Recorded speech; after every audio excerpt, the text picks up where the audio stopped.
Ghostly tales, yet mirrors of human life.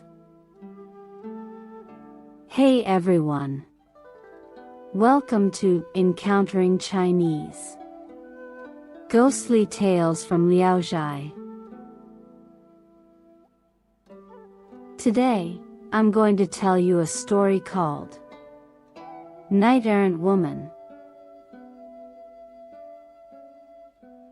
In Jinling, there was a man named Gu Sheng. He was a multi-talented individual, but his family was very poor. Gu Sheng, out of concern for his elderly mother, did not want to leave her to pursue his education. So, he had to make a living by writing and drawing for people in the marketplace every day. Gu Sheng was already 25 years old, and he still hadn't married anyone. Across from Gu Sheng's house was an empty residence that was now occupied by an old lady and a young girl.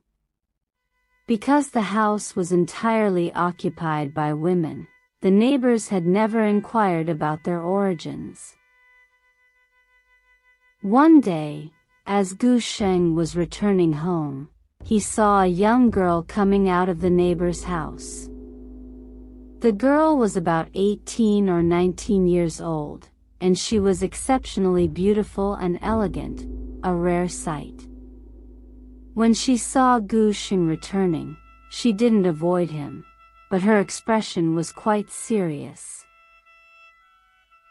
After entering his house, Gu Sheng asked his mother who the girl was.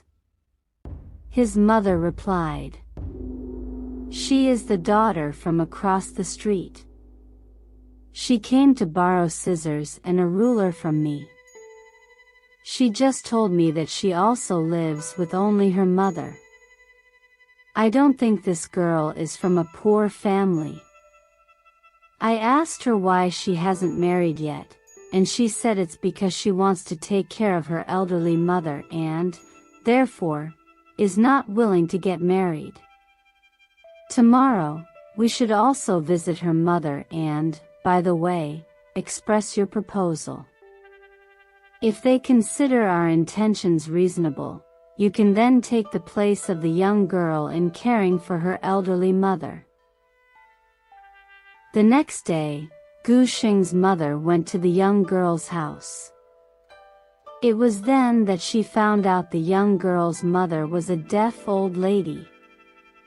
Gu Sheng's mother looked around the house and realized that the young girl's family had very little food left. She asked the young girl's mother how they made a living, and the reply was that they relied on the girl's sewing work to make ends meet. Gu Sheng's mother gradually hinted at the idea of the two families living together. The young girl's mother seemed to agree with the idea, so she turned to discuss it with her daughter. However, the young girl remained silent and appeared quite displeased. So, Gu Sheng's mother had to return home and provide her son with a detailed account of the situation. Mother and son speculated, saying, "Could it be that this girl looks down on our poverty? She doesn't speak or smile to anyone. Although she's as beautiful as a peach blossom, her disposition is as cold as ice. She's a real enigma." They speculated and sighed, and the thought of marriage was no longer on their minds. One day, Gu Sheng was sitting in his study when a young man came to buy a painting from him. The young man was quite handsome in appearance, but his behavior seemed somewhat frivolous. Gu Sheng asked the young man where he was from, and he said he lived in a neighboring village. From that day on, the young man would visit Gu Sheng every 2 or 3 days. Over time, they became familiar with each other and started to playfully tease each other. Sometimes Gu Sheng would affectionately hug the young man, and the young man didn't seem to resist. Eventually, the two of them had an affair, and their bond grew even closer. One day, as fate would have it, the young girl passed by Gu Sheng's house, and the young man stared at her intently.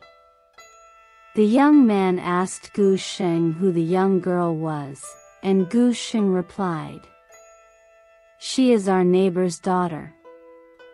The young man smiled and said, "That girl is truly beautiful, but her demeanor is so solemn that it's intimidating."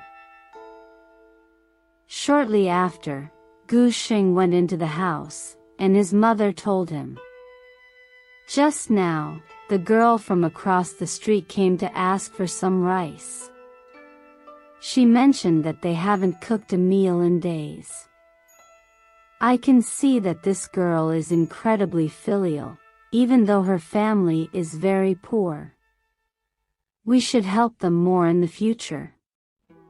Gu Sheng complied with his mother's wishes and carried a bag of rice to the girl's house, conveying his mother's intentions. The young girl accepted the rice but didn't utter a word of gratitude. Whenever she visited Gu Sheng's house and saw Gu Sheng's mother sewing, she would proactively take the work from her. She eagerly helped with various tasks around the house, just like a daughter-in-law of the Gu family. Gu Sheng saw all this and held her in even higher regard. Whenever he received something delicious, he always made sure to share it with the elderly lady from across the street, but the young girl still never said thank you. One time, Gu Sheng's mother developed a painful ulcer on her lower body. She was in excruciating pain and would cry out day and night. The young girl would frequently visit her bedside, clean the wound, and apply medicine. To care for Gu Sheng's mother, the girl would come to the Gu household 3 or 4 times a day. Gu Sheng's mother felt deeply indebted, but the young girl never found her dirty. Gu Sheng's mother sighed and said, "Oh my, where could I find such a good daughter-in-law who will care for me in my old age?" She continued, "These trivial matters at my bedside, my son can't handle them. Moreover, I'm already old, and death is a matter of sooner or later. But passing on our family line and having descendants, that's what truly worries me."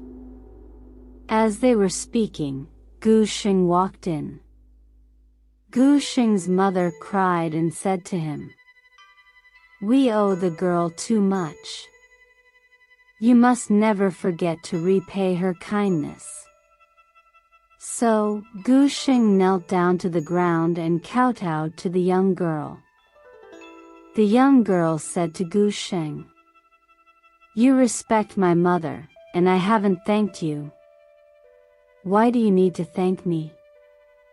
From then on, Gu Sheng admired and liked the young girl even more. However, the young girl's demeanor remained serious and solemn, and Gu Sheng dared not offend her in the slightest. One day, as the young girl was heading out, Gu Sheng eagerly watched her from his doorstep. Suddenly, the young girl turned back and, to Gu Sheng's surprise, flashed a charming smile at him. Overjoyed, Gu Sheng quickly followed the young girl to her home. Gu Sheng used words to tease her, and the young girl didn't resist much, so they ended up sleeping together, just like a married couple. Afterward, the young girl cautioned Gu Sheng, saying, "This can happen once, but there can be no second time." Gu Sheng remained silent and had to return home. The next day, Gu Sheng wanted to meet with the young girl again, but she had a stern expression, didn't even look at him, and just walked away. From that point on, the young girl continued to visit Gu Sheng's house frequently.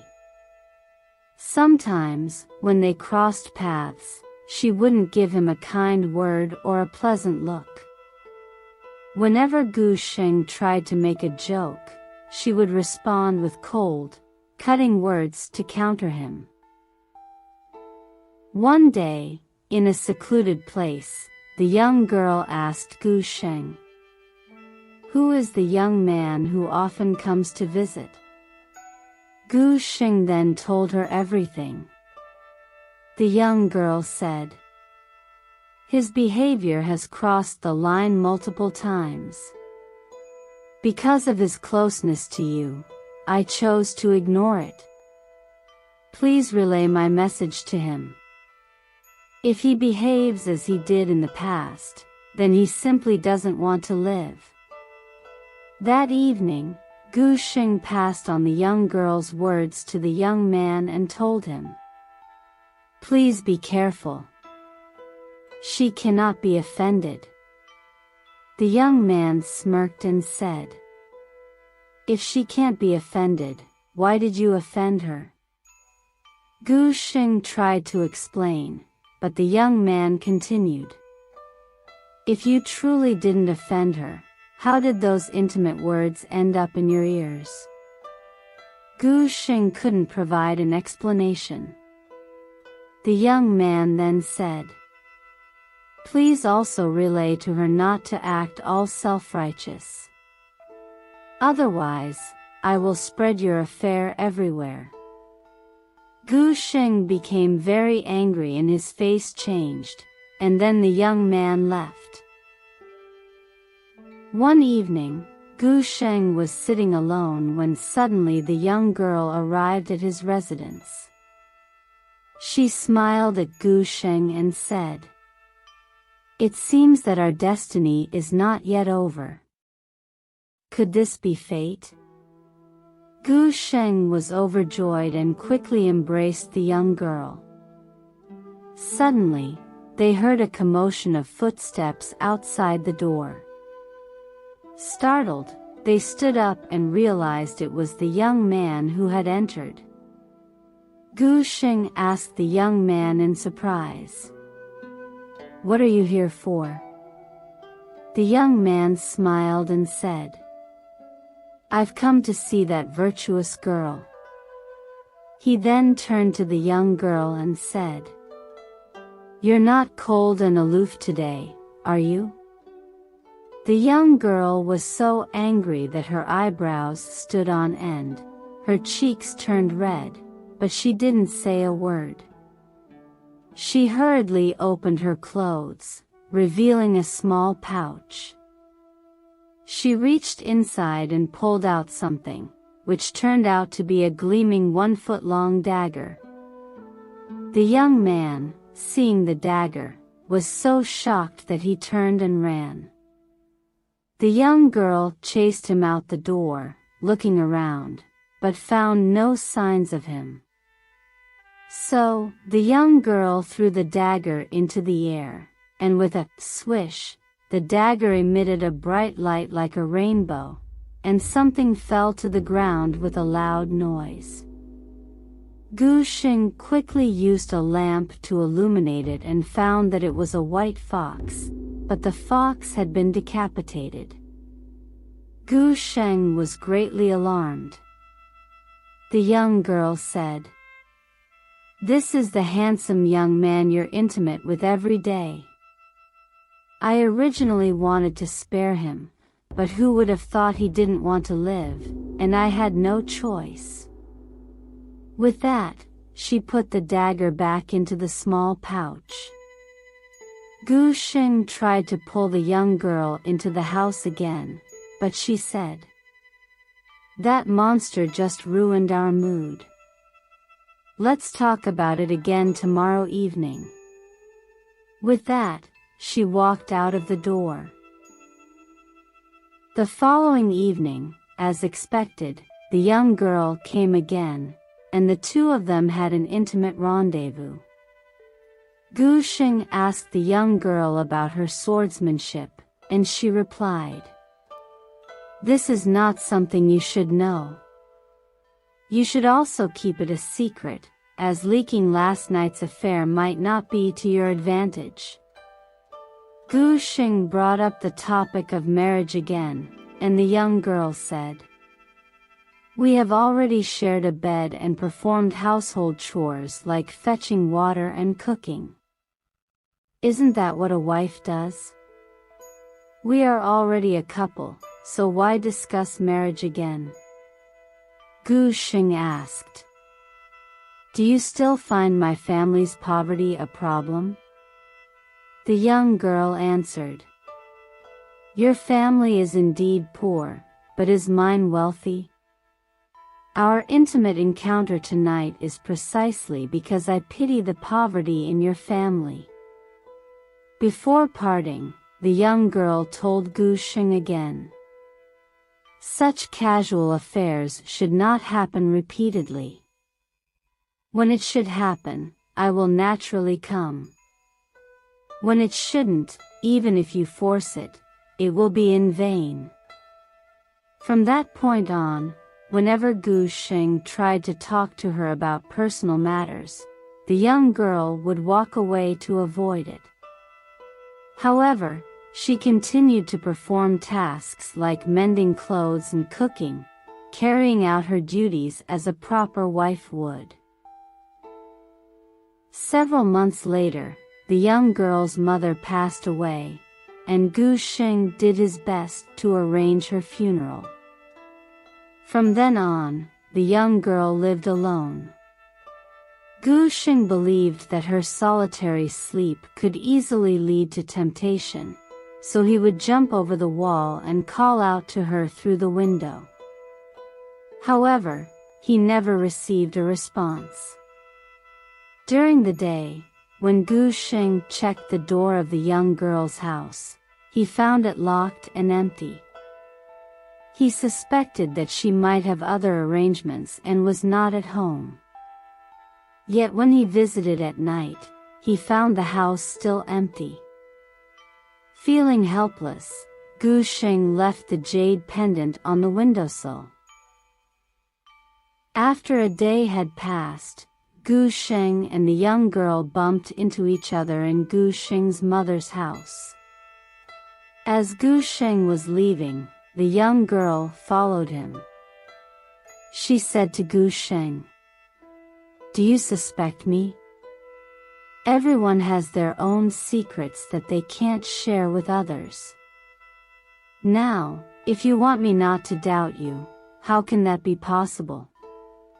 But there is an urgent matter I need to discuss with you." Gu Sheng asked her what the matter was, and the young girl said, "I am already 8 months pregnant, and I am about to give birth. My true identity cannot be revealed, so I can only give birth to the child for you, but I cannot raise the child. You should secretly inform your elderly mother and find a wet nurse for the child. Publicly, you should pretend that you obtained the baby from someone else for adoption. Please, never mention that the child is mine." Gu Sheng nodded in agreement and conveyed this matter to his mother. His mother smiled and said, "This girl is truly peculiar. She refuses a formal marriage but secretly engages in a relationship with my son." So, mother and son followed the instructions given by the young girl. After another month had passed, the young girl didn't visit Gu Sheng's mother for several days. Concerned about her well-being, Gu Sheng's mother decided to check on her. She found the front door tightly shut, and there was no sign of activity inside. Gu Sheng's mother knocked on the door for a long time until the young girl appeared disheveled, and only then did she open the door and invite Gu Xing's mother inside. After they entered the inner room, Gu Xing's mother noticed a crying baby on the bed. Startled, she asked, "How long has this child been born?" The young girl replied, "3 days." Gu Xing's mother picked up the baby and saw that it was a boy with a broad face and a prominent forehead. She was overjoyed and said, "You have given birth to my grandson, but you are still all alone. How will you support yourself in the future?" The young girl replied, "I dare not reveal my secret to you. Tonight, when it's quiet and late, you can take the child with you." Upon returning home, Gu Xing's mother told her son about the situation, and both of them felt puzzled. During the night, mother and son went to the young girl's house and brought the baby back with them. A few nights later, close to midnight, the young girl suddenly knocked on the door and entered. She was carrying a bag and smiled at Gu Xing and his mother, saying, "I've completed what I needed to do, and now I must leave." Gu Xing anxiously asked her what had happened, and the young girl replied, "I've always remembered the kindness your family showed to my mother. When I said 1 time but not a second in the past, it wasn't about repaying a debt in the realm of romantic relationships. It was because your family was poor, and I didn't want to burden you by marrying into it. However, I was prepared to continue your family's lineage, to bear children for you. I initially hoped to become pregnant after our first encounter, but to my surprise, a few days later, I had my menstrual cycle, so I had to break our agreement and be with you again. Now, I've repaid your family's kindness, and my own wishes have been fulfilled. I have no regrets now." Gu Xing asked, "What's in the bag you're carrying?" The young girl replied, "It's the head of my enemy."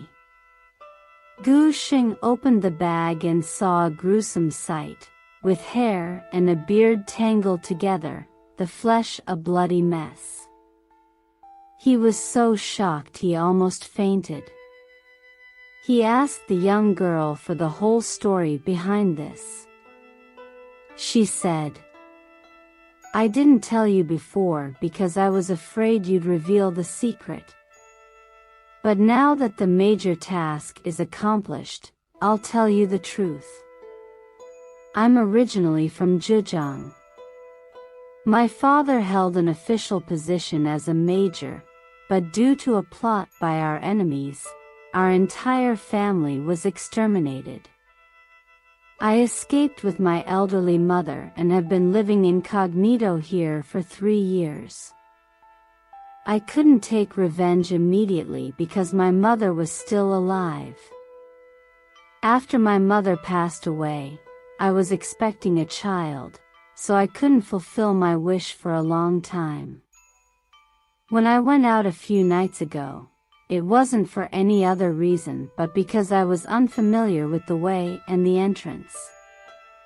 I was afraid of making mistakes during my revenge." With these words, she walked toward the door. Before leaving, the young girl instructed Gu Xing, "Take good care of the child I gave birth to. Your fortune may be thin, and your life may be short, but this child can help your family's future. It's late, don't disturb your mother anymore. I'm leaving." Gu Xing felt uneasy and was about to ask her where she was going, but the young girl suddenly disappeared like lightning, and her figure couldn't be seen again. Gu Xing stood there sighing, as if he had lost his soul. The next day, he told his mother in detail about what had happened, and the two of them could only marvel at the strange and surprising turn of events. 3 years later, Gu Xing indeed passed away. However, his son, born of the young girl, was very intelligent. He passed the imperial examination at the age of 18 and continued to take care of Gu Xing's mother until her death. The story ends with the author's humorous remark. It seems that every family must have a knight-errant woman, and only then can a man keep his male favorite. Otherwise, while you and your male favorite frolic, he may be coveting your wife.